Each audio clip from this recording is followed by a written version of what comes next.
안녕하십니까. 나라사랑TV의 최환열 대표입니다. 오늘 이 시간에는 마르크스의 유물사관에 대해서 한번 살펴보는 시간을 갖도록 하겠습니다. 독일 이데올로기하고 정치 경제학 비판 머리말에 이 유물사관이 잘 나타나 있습니다. 이 내용을 한번 살펴보는 시간을 갖도록 하겠는데요. 이 내용을 살펴보기에 앞서서 마르크스의 이 생애와 사상에 대해서 개략적으로 한번 살펴보고 이 내용을 살펴보도록 하겠습니다. 마르크스는 1818년도에 출생을 했는데요. 그의 집안은 랍비 집안이었습니다. 유대교 랍비란 얘기죠. 그리고 그의 모친 집안도 이 랍비 집안입니다. 그리고 그가 6살 되었을 때 이제 여러 가지 이 정치적인 이런 상황상 이제 기독교로 개종을 하게 되었습니다. 그래서 6살 때 세례를 받았습니다. 그리고 12살 때 이제 김나지움에 들어갔는데요. 우리로 하면은 중고등학교에 해당합니다. 프리드리히 빌헬름 김나지움인데 그 교장이 비텐바흐였습니다. 그런데 이 비텐바흐가 마르크스의 아버지하고 또 이렇게 친구였습니다. 아버지의 이름은 하인리히 마르크스인데요. 이 칸트 철학까지 알았다고 하니까 상당히 이 개화된 인물이었던 것 같습니다. 그리고 변호사였고 그 라인주 트리엇이었는데 거기에서 회장을 했습니다. 변호사 회장을 했습니다. 비교적 이렇게 유복한 집안이었고요. 또 포도원도 6개나 가지고 있었다고 하니까 비교적 유복한 집안이었습니다. 7남매 중 그 셋째였습니다. 이 프리드리히 빌헬름 이 김나지움에서 비텐바흐로부터 영향을 좀 많이 받은 것 같아요. 이 비텐바흐는 이 루소의 신봉자였습니다. 그런데 우리가 알다시피 루소가 상당히 좀 사상적으로 문제가 많은 사람입니다. 말하자면 공상적 사회주의자들보다 더 앞서서 이 사회주의적인 것을 얘기했습니다. 그러니까 원시 사회로 돌아가자. 이것이 이제 그 루소가 지향하는 바였습니다. 그런데 루소는 이 상당히 많은 면에서 큰 결함을 가지고 있는 사람입니다. 특히 어떤 성적인 부분이나 이런 부분에 있어서 굉장히 좀 문제가 좀 많았고요. 그리고 이제 원시로 돌아가자. 이런 아주 그 공상적 사회주의자들이 나오기 이전부터 그런 얘기를 했던 것입니다. 루소의 작품 중에서 대표적인 것이 2개가 있는데요. 하나는 에밀이고 또 하나는 인간 불평등 기원론입니다. 그래서 인간의 모든 불평등은 이 소유에서 나온다 이렇게 이야기를 했던 것입니다. 이것이 이 어린 나이에 마르크스에게 깊이 박힌 것 같습니다. 그것이 이제 마르크스의 12살에서부터 이제 17살 때까지 이제 이 김나지움에서 이런 생활을 했습니다. 그리고 17살 때 이 트리엇시의 인근에 있는 보온대학에 들어갔습니다. 1학년을 거기서 다녔는데 적응을 못하고 이제 여러 이제 그 문제를 많이 일으킵니다.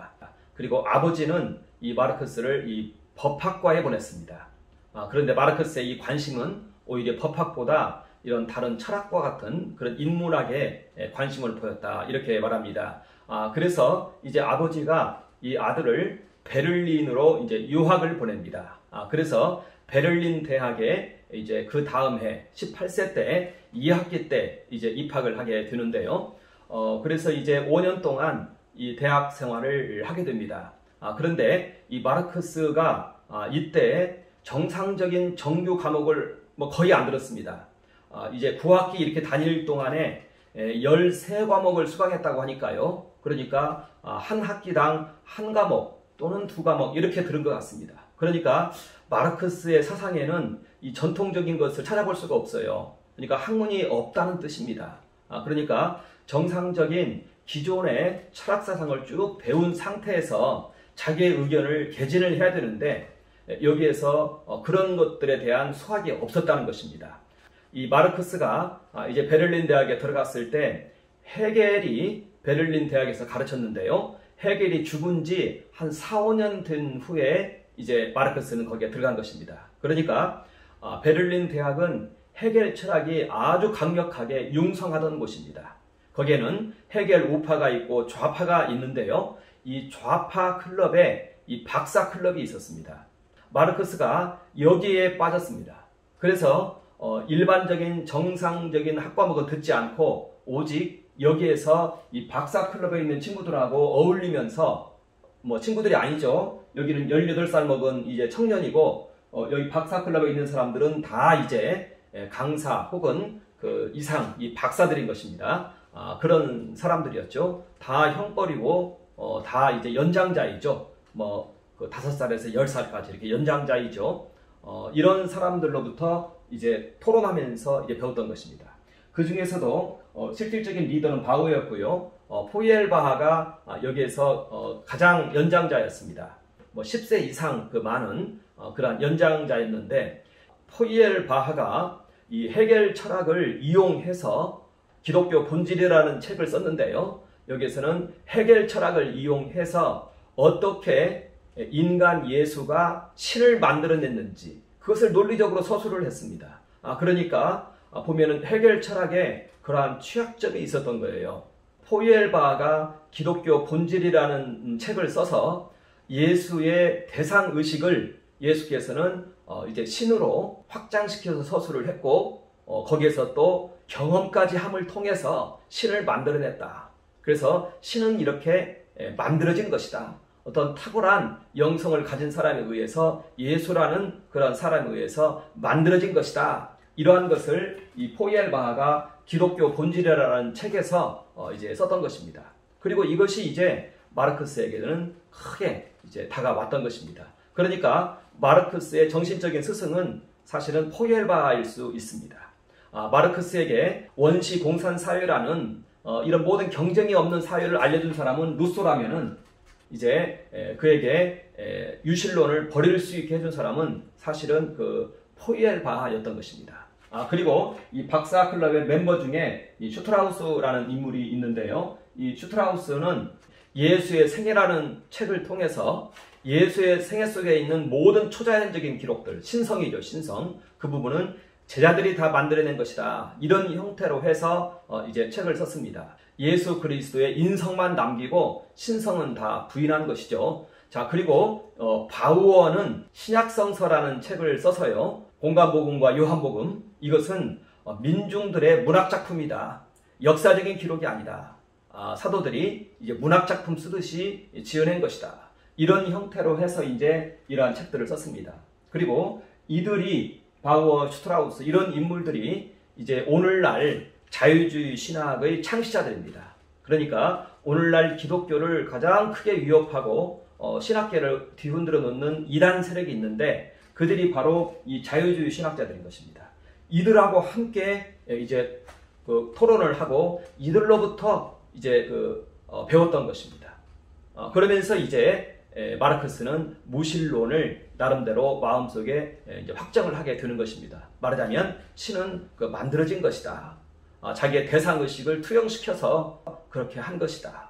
이렇게 이제 마르크스는 이것을 좀 선택을 하게 되는 것입니다. 그러니까 마르크스의 인물됨을 보면은요, 상당히 극단적입니다. 훗날 마르크스를 평가하는 사람들에 의하면 너무 이기적이었다고 해요. 너무 무례하고 이기적이었다 이렇게 얘기를 합니다.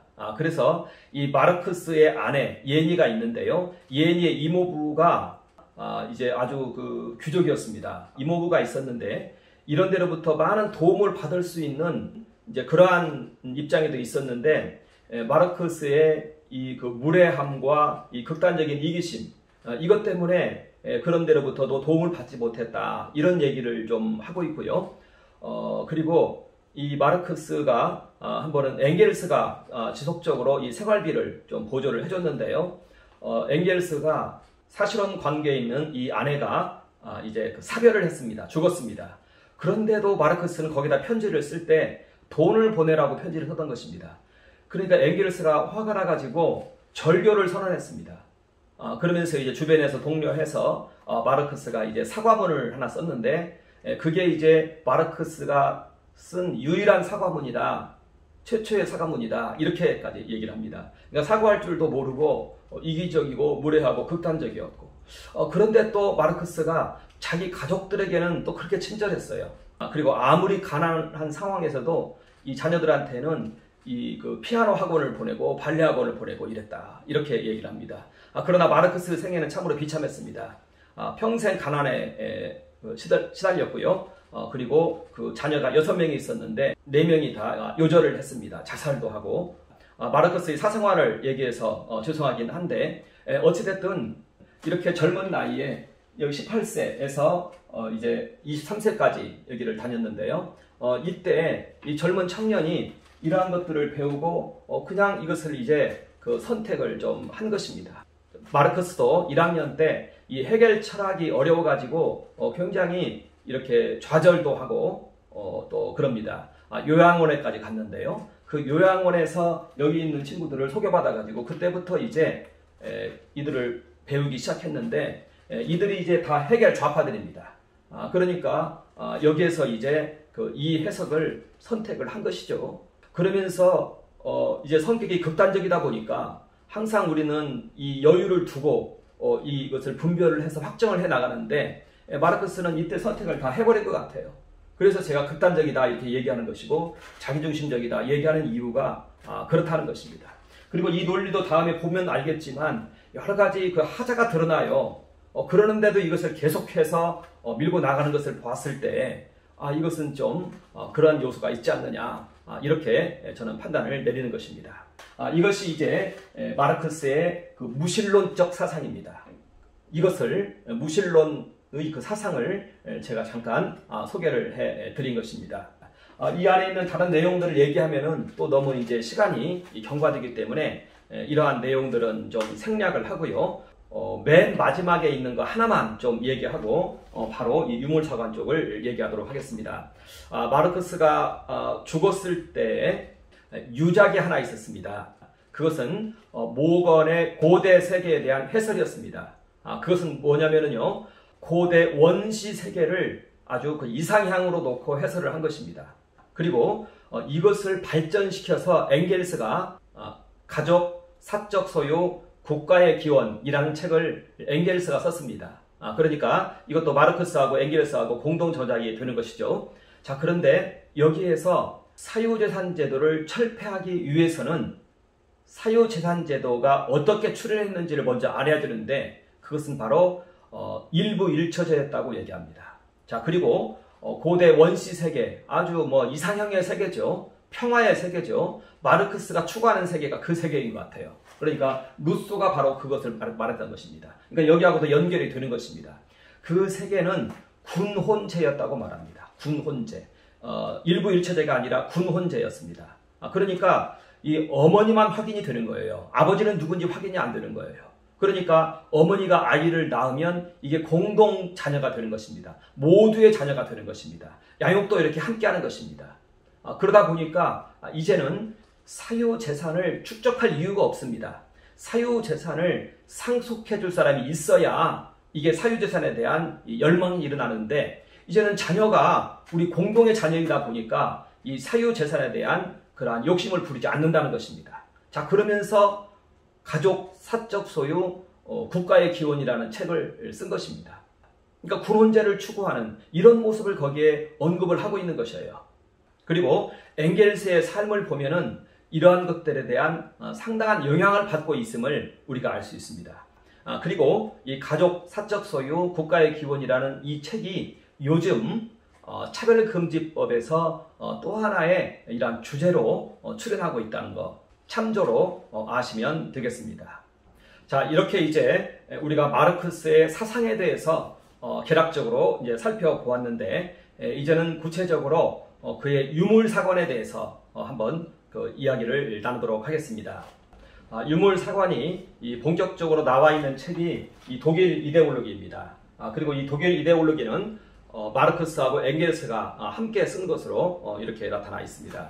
이 책은요 1846년도에 써졌습니다. 그러니까 마르크스가 28세, 9세 때 이쯤 써졌고요. 그리고 1859년도에 정치경제학 비판이라는 책을 썼는데, 저기에 서문에 나타나 있습니다. 이 정치경제학 비판, 여기 서문에 있는 내용이 이제 이 내용입니다. 말하자면 변증법적 유물사관인데 이 머리말에 나타나 있습니다. 그래서 이 내용을 보면은요 이렇게 크게 두 가지 주제로 되어 있습니다. 그러니까 마르크스의 유물사관에서 얘기하고자 하는 바는 크게 이렇게 두 가지 주제가 되겠습니다. 하나는 인간의 의식이 존재를 결정하는 것이 아니다. 그러니까 인간의 의식이라는 것이 어떤 존재를 만들어내거나 뭐 하는 것이 아니다.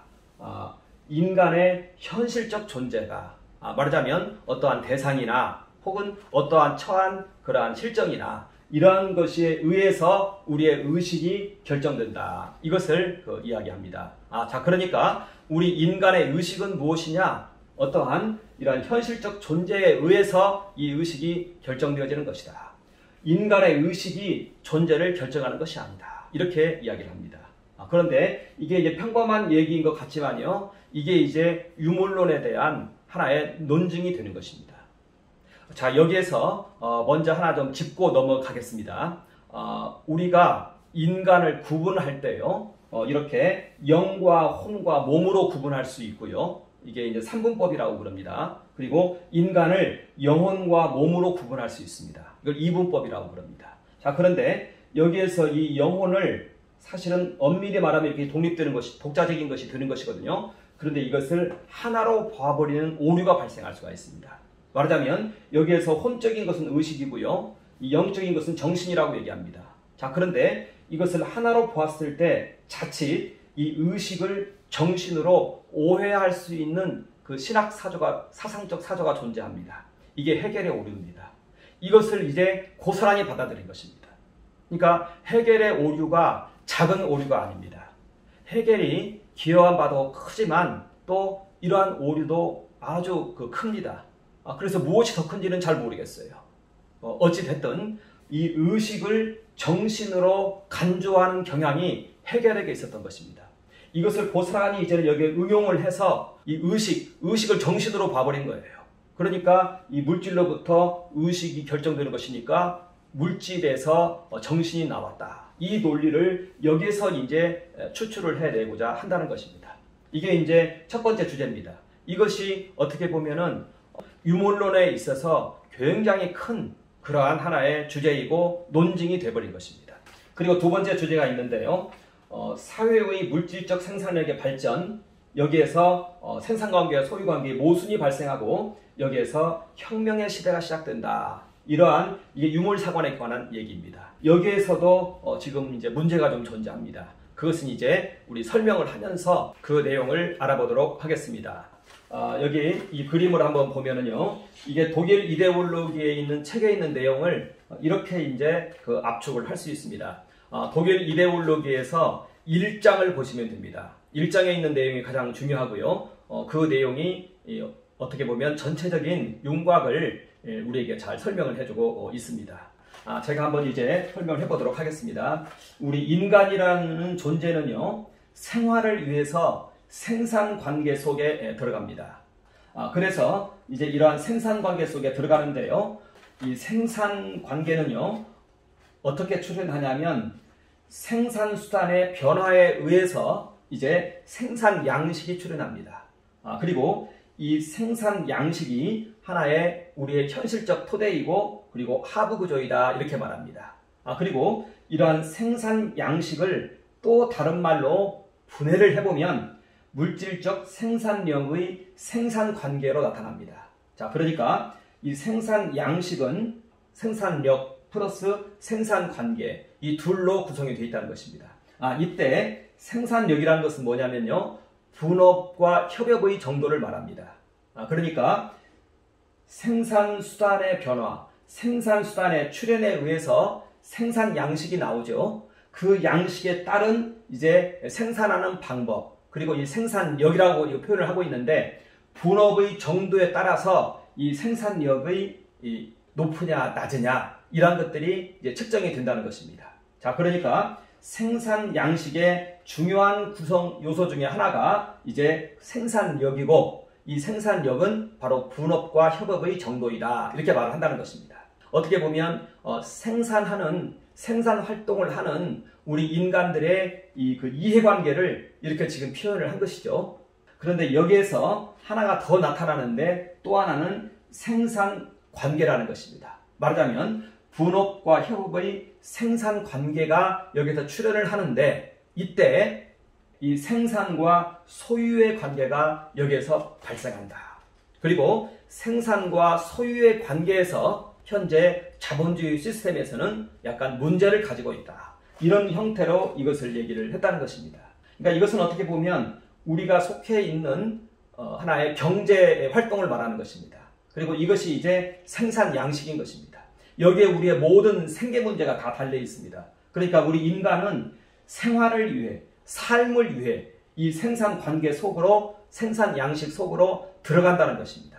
그리고 이것이 이제 우리의 주된 하부 구조가 되는 것이고 현실적인 토대가 되는 것이다. 이것을 이야기하고 있다는 것입니다. 그런데 여기에서 이것의 정도는, 생산 양식이 고도화된 정도는 무엇으로 표현할 수 있느냐? 분업의 정도로 표현할 수가 있는데 이 분업의 정도를 좀 더 면밀히 들어가 보면 이제는 생산과 소유의 관계가 자본가와 노동자와 구분이 되어지는, 말하자면 이 생산물을 누가 소유하느냐의 이 문제가 발생을 하더라는 것입니다. 말하자면 생산과 소유에 있어서 이제 하나의 이 관계가 설정이 되더라. 이것이 우리에게 있어서 가장 중요하고 하부 구조이더라. 이렇게 말합니다. 자, 그러면서 이 하부 구조에서 현실 토대 위에서 이제 상부 구조가 솟아납니다. 말하자면 여기에 있는 생산 양식에 맞추어서 의식과 제도가 출현하더라. 이렇게 말합니다. 자, 말하자면 이 앞에 있는 이 의식이 현실적 존재에 의해서 이 의식이 출현하더라. 우리 하는 생각을 보면은 전부 이제 이 생활을 위한 직장도 있고요. 뭐 모든 것이 다 여기에 집중이 돼 있죠. 또 공부하는 것도 이런 목적도 있고요. 해서 이것에 의해서 우리의 의식이 결정이 되더라. 그리고 이 의식의 종류로서는 이제 종교, 예술, 철학 이와 같은 의식이 이렇게 결정이 되더라. 그리고 이 의식이 이제는 사회적 제도를 이루더라. 법률을 이루고 정치를 이루는데 정치적 구조가 바로 국가이다. 국가가 이렇게 형성이 되더라. 이렇게 이제 이야기를 하는 것입니다. 그리고 이것이 바로 상부 구조인 것입니다. 말하자면 법률과 정치적 구조 그리고 각종의 제도 이러한 것들이 이제 상부 구조이다. 이렇게 이야기를 한다는 것입니다. 자, 여기에서 이제 중요한 전제가 하나 들어갑니다. 그게 뭐냐면은 그 당시에는 해겔 철학이 전체를 장악하고 있어요. 그런데 해겔 철학을 보면 상당히 많은 사람들이 이것을 어려워하고 있습니다. 이 대논리학을 읽어보면 논리가 자꾸 순환을 하고요. 뭔가 하자가 있어요. 저번에도 제가 말씀드렸다시피 이게 논리적 문제가 있는 책일수록 읽기가 어렵습니다. 이 대논리학이 그렇습니다. 이 해겔은 이 의식과 정신을 그냥 합쳐서 바꿔려요. 의식의 변화가 정신적 실체의 변화예요. 그래 버리니까 여기서는 혼돈이 일어나는 거예요. 그런데 많은 사람들이 이제 그 당시에 그것을 워낙 해겔이라는 사람이 탁월하고 독보적인 존재였다 보니까 이것을 수용하는 상태였어요. 해겔의 이 논리학에 대해서 해겔의 정신 분석학에 대해서 제가 강의한 내용이 있는데 유튜브에 있습니다. 그 내용 보셔도 이 대논리학을 직접 강의한 것은 아니고 정신현상학만 강의했습니다. 그 내용을 보셔도 좀 대충 이해하리라 이렇게 보여집니다. 원리가 정신현상학이나 대논리학이나 같습니다. 자, 그리고 그걸 이용해서 어떻게 무신론을 입증했는지 이 포이엘바 이것도 제가 포이엘바에 대해서도 유튜브에 이 기독교 본질에 대해서 해설을 해놨으니까 한번 보시면 좋을 것 같습니다. 어찌됐든 이 의식과 정신이 구분이 안 돼 있어요. 그래서 의식이 정신입니다. 그러니까 우리의 생각이 정신이란 얘기예요. 이것은 아니거든요. 데카르트가 처음에 이것을 얘기했는데 생각하는 나가 있다고 그랬습니다. 그 나가 내 본질이고 정신입니다. 그리고 드러난 생각은 정신의 산물인 것입니다. 그런데 이제 이 이분법을 취하는 사람들은 우리 생각 자체를 그냥 정신으로 봐버린 거예요. 그러나 그렇지 않아요. 보이지 않는 존재가 있습니다. 꿈속에서 나를 보십시오. 목면 위의 나입니다. 꿈속에서의 나. 또 수면 속의 나를 보세요. 생각 없어요. 그러나 내가 있지 않습니까? 잠자고 있을 때 뇌가 존재해요. 꿈속에서 돌아다녀요. 그게 뇌가 있는 것이라는 얘기입니다. 자, 이렇게 보았을 때 이제는 사유적 정신, 이게 사유적 정신이죠. 의식을 정신으로 파악을 하는 것입니다. 정신이, 우리의 생각이, 이렇게 의식이 정신이다. 그러니까 이 정신은 어디서 나왔느냐? 여기 이 구조에서 나왔다는 거예요. 하부 구조에서 나왔다는 거예요. 이 물질에서 나왔다는 겁니다. 생산 양식에서 나왔다는 것입니다. 여기에서 의식이 나왔는데 이것은 의식이 아니라 정신이다. 그리고 그 정신을 사회적 정신이라고 말한다는 것입니다. 그리고 사회적 정신은 뭐냐? 개별적 정신의 합계라는 것입니다. 이렇게 우리의 정신이 출현했다는 것입니다. 사회적 정신 안에 내가 있다는 거예요. 내 정신이 거기 있다는 거예요. 이렇게 해서 물질로부터 정신이 출현했다. 이렇게 논증을 했다는 것입니다. 그것이 이제 인간의 의식이 존재를 결정하는 것이 아니라 인간의 현실적 존재가 의식을 결정하는 것이고, 여기에서 유물론을 논증을 이러한 형태로 했다는 것입니다. 그러나 이것은 이제 그 여러 반론에 부딪힙니다. 현대 전통 철학에서는 이것을 부인하고 있어요. 이것은 일고의 가치도 없는 것으로 판단을 하고 있습니다. 먼저 한번 실존주의 철학자들이 이 부분을 많이 얘기했어요. 실존주의 철학은 해결 철학 바로 다음에 나온 철학입니다. 이 실존주의는요, 우리의 의식은 어떻게 생성되는가를 놓고 집중적으로 연구한 철학이에요. 여기에 대해서도 제가 강의를 유튜브에 다 해놨습니다. 한번 좀 보시면 좋을 것 같습니다. 저 이 얘기는 실존주의 철학자들의 얘기 중에서 이제 좀 의미 있는 것들을 좀 뽑아서 설명을 했습니다. 사과꽃이 만발한 이 사과나무가 있는 이 정원, 이걸 한번 여러분 바라보십시오. 사과꽃이 만발한 이 정원, 이 봄날에요. 만발한 정원이에요. 자, 이걸 보세요. 여기 이걸 보면은요, 이게 이제 우리가 눈에 보이는 것이죠. 이게 이제 우리의 의식을 형성하는 것입니다. 이것이 우리의 의식을 형성할 때는 먼저 인상을 형성합니다. 그리고 그 인상이 의식화되는 것입니다. 자, 이랬을 때 사과꽃이 만발한 사과나무가 있는 이 정원, 이걸 보세요. 이게 이제 대상이에요. 대상. 이게 존재예요. 대상을 받아들인 후에 정신이 이 의식을 상출한 것입니다. 그러니까 여기에는요, 느낌이 있는 것이에요. 감정이 있는 것이에요. 감정이. 저 사과나무 꽃이 나에게 감정을 주지 않았어요. 여기에 대해서 아주 그 뭉클한 이런 감정이 우리에게 있어요. 사과꽃이 만발한 정원에 대한 이 모습을 바라보면서 내 마음에 야릇한 그 희락이 올라오고 기쁨이 올라오고 이래요. 이 감정은 저 사과꽃이 나에게 준 것은 아니라는 거예요. 이것을 보고요, 한 달 후에도 우리는 이 모습을 고스란히 상기시켜냅니다. 그 사물은 지금 내 앞에 없어요. 그런데도 나는 이것을 지금 느껴요. 그때도 느꼈고 지금도 느끼고. 이렇게 의식은요, 대상을 받아들인 후에 정신이 의식을 산출한 것이에요. 이게 카메라에 찍히듯이 사물이, 이러한 의식이 내 안에 와서 찍히는 것이 아니에요. 아무리 우리에게 이러한 생산력이나 이런 것들이 영향을 주더라도 우리에게는 판단을 해요. 이 현실에 대해서. 그리고 여기에 대해서 취사 선택을 해요. 말하자면 이러한 현실 속에서 이걸 놓고 나는 공부를 좀 해야겠다랄까, 더 열심히 어떻게 해야겠다랄까, 이런 계획을 세워요. 이것이 고스란히 내 안에 와서 사진기처럼 찍히는 것이 아니에요. 그렇다면은 모든 사람들이 다 천편일률적이 될 거예요. 그러나 어떤 사건에 대해서 다양한 행태가 나타나요. 그것은요, 정신이 그것을 받아들이고 여기서 판단을 한 후에 의식을 산출한다는 것이라는 겁니다. 사진기가 아니라는 거예요. 사물이 고스란히 내 안에 찍히는 사진기가 아니에요. 나는 받아들이고 내 정신이 여기에 대한 판단을 해서 의식을 발산을 시키는 거예요. 그게 인상이 되고 의식이 되는 거예요. 그렇기 때문에 이것은 우리의 기억 속에 자리 잡습니다. 기억 속에. 언제든지 며칠이 지난 후에도 그 사건을 떠올려서 내 안에서 이것을 바라볼 수가 있어요.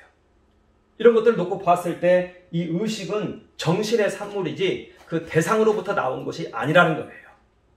여기에서 이제 해겔의 오류가 나온 것입니다. 말하자면 이분법을 취하여서 논리를 전개했어요. 해겔은 그래서 변화만을 강조했어요. 그러니까 변화가 정신이 막 변해버립니다. 정신이. 여기서 나온 것이 이제 과정신학입니다. 의식을 정신으로 보았어요. 이건 아니에요. 즉자 존재를 맨 먼저 언급합니다. 대논리학에서는. 여기서 즉자 존재는 사물적인 존재예요. 그러나 사물적인 존재가 있기에 앞서서 정신적인 존재가 먼저 있었던 것입니다. 해겔의 오류가, 대논리학의 오류가 여기에 있는 것이에요. 맨 먼저 나타나는 것이 뭐냐? 즉자 존재예요. 즉자 존재는 무엇이냐? 대상이에요, 대상. 사물이에요, 사물. 여기에서 이제 해겔의 오류가 나타난다는 것입니다. 자, 그래서 이제 사회적 정신에 대한 비판이 이제 나오는 것입니다. 말하자면 의식과 정신을 무차별적으로 일치시켰다는 것. 두 번째는 대상 의식을 받은 후에 정신이 이것을 판단하는데 아무리 현실이 커도 정신이 판단해서 그 상황에서 각자 다른 행위를 나타낸다는 것입니다. 자, 그리고 세 번째는 사회적 정신은 개개인들의 정신이 산출한 것들이라는 거예요. 여기서 나온 사회적 의식은요, 개개인의 정신이 이 의식을 산출해낸 것들이고, 그러니까 정신적인 거라는 거예요. 이 의식은 정신적인 것이지 정신은 자체는 아니라는 거예요. 정신이 산출해낸 정신적인 것이 이 법률이나 종교나 뭐 이렇게 되는 예술이나 이러한 의식적인 것이 되는 것이지 이 의식 자체가 정신은 아니라는 겁니다. 자, 이렇게 해서 이제 우리는 이 첫 번째 이 유물론을 이제 논증을 이제 오류를 논증을 이제 한 것입니다. 자, 그 다음에 이제 두 번째 유물사관에 대한 그러한 오류를 우리 한번 이제 봐야 되겠습니다. 마르크스는 독일 이데올로기에서 이제 관념론적 역사관과 유물론적 역사관을 대비시키면서 비판을 합니다. 여기 관념론적 역사관은 해겔을 말하는 거예요. 해겔의 이 절대 정신의 자기 전개를 통해서 이게 우리 인간의 이제 정신 속에 들어와서 이제 이러한 생산 양식의 변화를 일으키고 이러한 것을 했다. 이게 이제 이렇게 해서 이 역사는 이 절대 정신의 자기 전개이다. 이렇게 이제 그 이야기를 했습니다. 자, 그런데 이제 마르크스는 유물론적 역사관을 전개합니다. 말하자면 이렇게 하부 구조의 이 변화에 의해서 상부 구조가 변하는 이런 것에 의해서 역사가 발전하고 변한 것이다. 이렇게 말을 한다는 것입니다. 자, 그래서 물질적 생산 활동의 변화가 역사의 원동력이 되어서 이제 그 생산 양식의 변화를 가져오고 사회적 의식적 제도의 변화를 가져왔다. 이렇게 이야기를 하는 것입니다.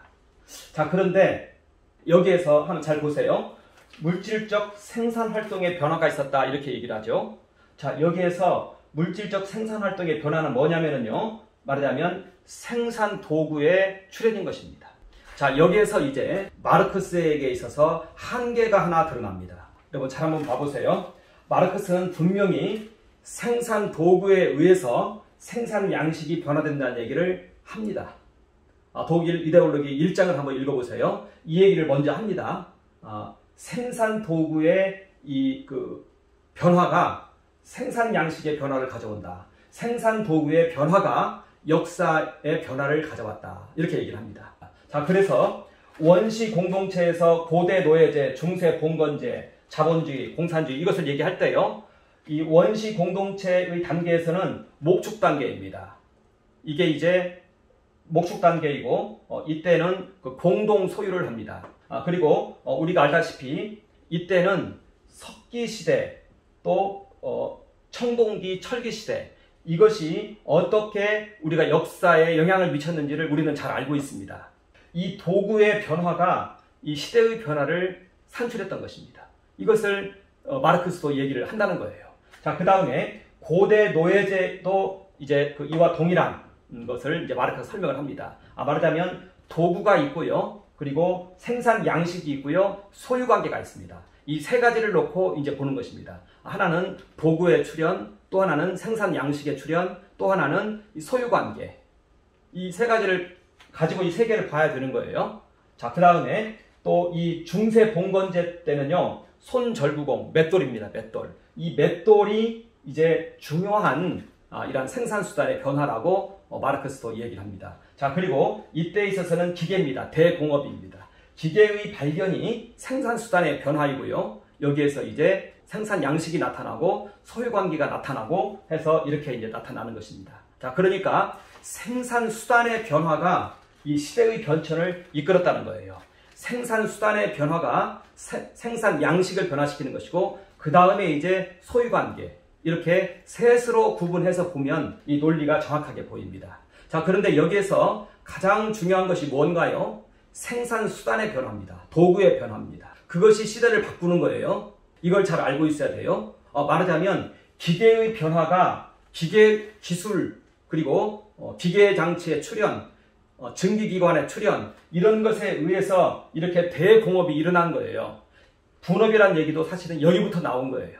마르크스는 이 전까지 다 끌어올라가 가지고 이걸 막 설명하고 막 이러는데 사실은 분업이라는 얘기는 여기서부터 나오는 겁니다. 자, 그런데 여기에서 이제 중요한 그 마르크스의 오류가 드러나요. 그것은 뭐냐면은 마르크스는 분명히 이 생산 도구, 말하자면 생산 수단, 이 변화가 생산 양식의 변화로 이렇게 이제 연결이 되어지는데 그 다음 논리 전개는요, 이 생산 수단 부분은 빠져버린다는 거예요. 마르크스에게서. 그래서 온통 생산 도구에 관한 얘기는 하지 않습니다. 생산 수단에 관한 얘기는 하지 않습니다. 온통 생산 양식과 소유 관계, 이것만을 가지고 이것 전체를 언급한다는 거예요. 그러니까 생산 수단의 변화가 이 시대를 변화시키고 이끌었다. 이 말을 처음에는 해요. 그러나 그 다음에 들어가 보면 이제는 이 얘기는 빠져버립니다. 생산 도구나 생산 수단 이것은 빠져버리고요. 그냥 생산 양식의 변천 과정이다라는 걸 가지고 전체를 이제 논리 연결을 하는 거예요.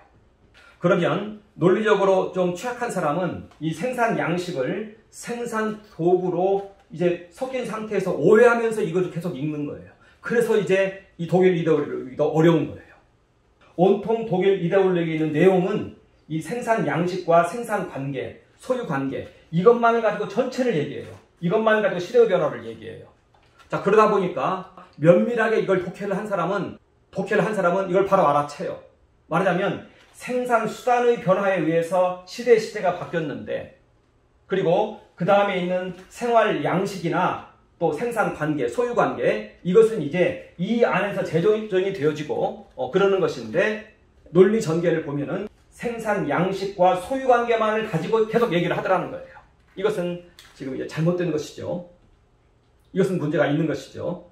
여기서 보세요. 원시 공동체, 고대 노예제, 중세 봉건제 이렇게 이동을 할 때 생산 수단의 변화가 이렇게 이끌었다는 것입니다. 그리고 마르크스도 그것을 얘기해요. 중세는 손절구공을 얘기합니다. 맷돌을 얘기합니다. 대공업 시대는 이 기계를 얘기합니다. 증기기관을 얘기합니다. 자, 그 다음에 공산주의로 가려면은요, 그러면 이 생산 수단의 변화에 의해서 시대가 바뀌는 거예요. 생산 수단의 변화를 통해서 이 논리를 전개해야 돼요.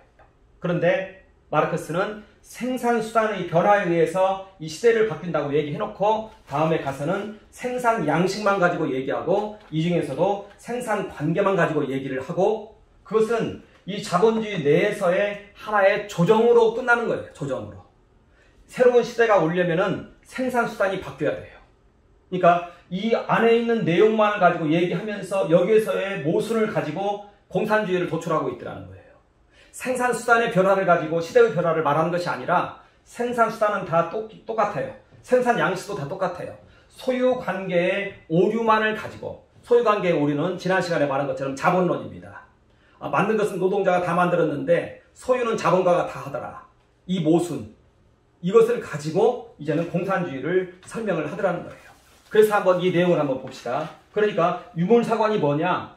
사회의 물질적 생산력의 발전에 의해서 여기서 생산력 하면은요, 분업과 협업의 발달인데 사실은 이게 들어가면 안 된다는 거예요. 생산 수단의 발달이에요. 생산 수단의 발달. 말하자면 이 시대의 변화도요, 여기서 유물론적 역사관에서도 관련론적 역사관과 유물론적 역사관이 있는데 이때에도 인간의 정신이 이 과학의 발견 따라 새로운 생산 도구의 창안을 통해서 생산 양식의 변화를 일으키더라는 거예요.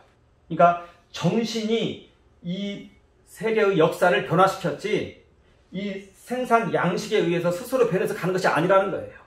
이 생산 도구가 이 생산 수단이 인간의 정신으로 인해서 과학의 발견 따라 기계장치가 나오고 증기기관이 나와서 이렇게 해서 이제 이 중세 봉건 제도가 자본주의로 이행을 한 것인데 이렇게 역사는 이와 같이 인간의 정신에 의해서 생산 수단이 출현을 하고 그렇게 해서 인간의 역사가 발전한다는 거예요.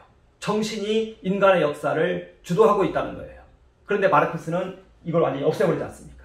그냥 생산 양식의 변화만을 가지고 이제는 시대의 변화를 말하려고 한다는 거예요. 이것은 자기 말에도 이제는 오류가 생긴 것이죠.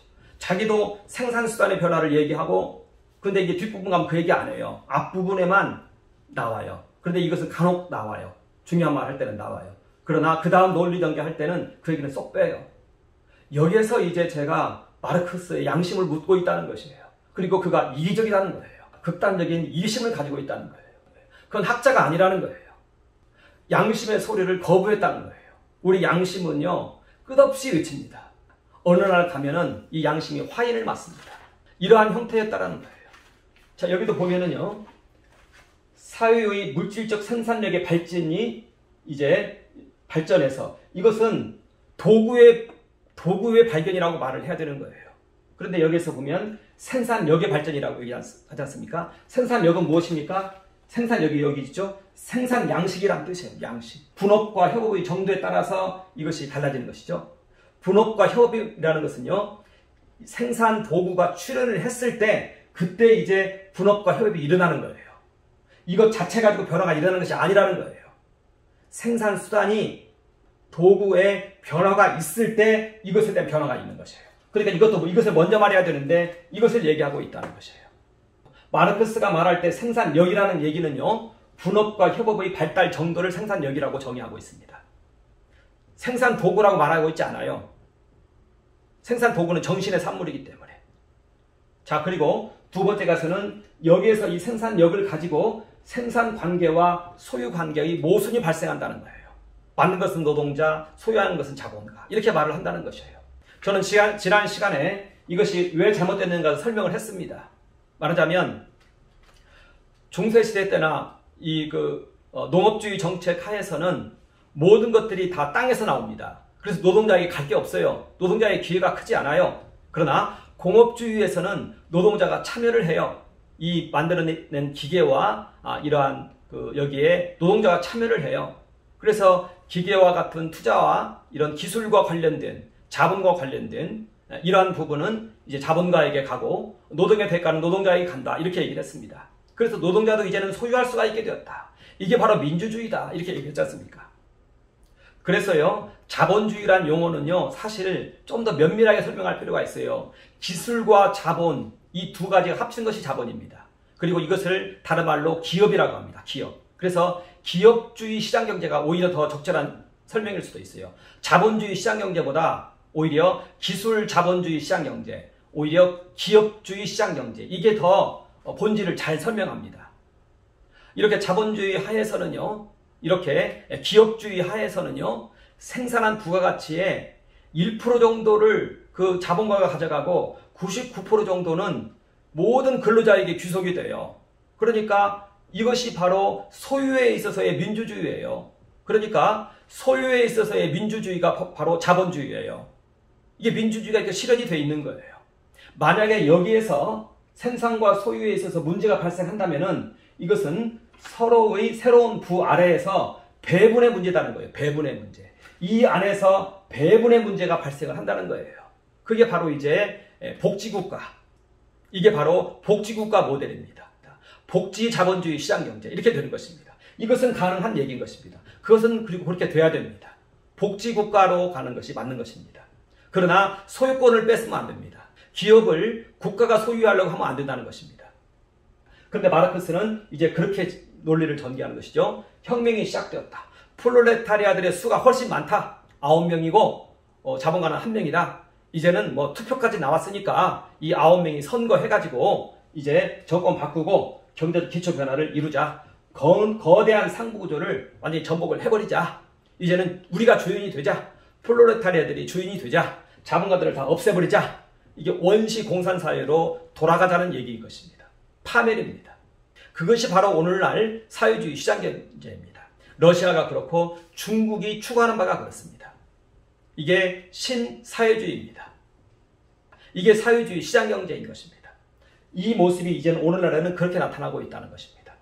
자, 마르크스는 이걸 가리켜서 과학적 사회주의라고 얘기해요. 너무나 논리적으로 과학적이기 때문에 이건 반드시 이렇게 간다 이렇게 얘기를 해요. 그러니까 이 논리를 보면은요, 이것은 혁명이 아직 필요한 게 아니라 이 내에서 이 배분의 문제라는 거예요. 배분의 문제.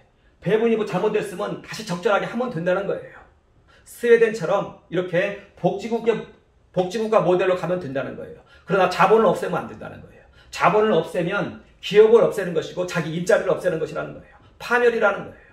그렇기 때문에 마르크스가 말하는 이런 새로운 세계는 공산주의가 아니라 어떠한 생산수단이 새롭게 나타나거나 아니면 우리의 취미가 새롭게 바뀌었을 때, 우리의 취미가 이제는 더 이상 물질이 아닐 때, 이럴 때 출현하는 이러한 새로운 세계라 되는 것이지, 이렇게 이 내에 있는 모순을 가지고 생산수단의 변화가 일어나지도 않았는데 공산주의를 얘기하면서 그걸 과학적 사회주의라고 얘기하는 것은 논리의 모순이라는 것입니다.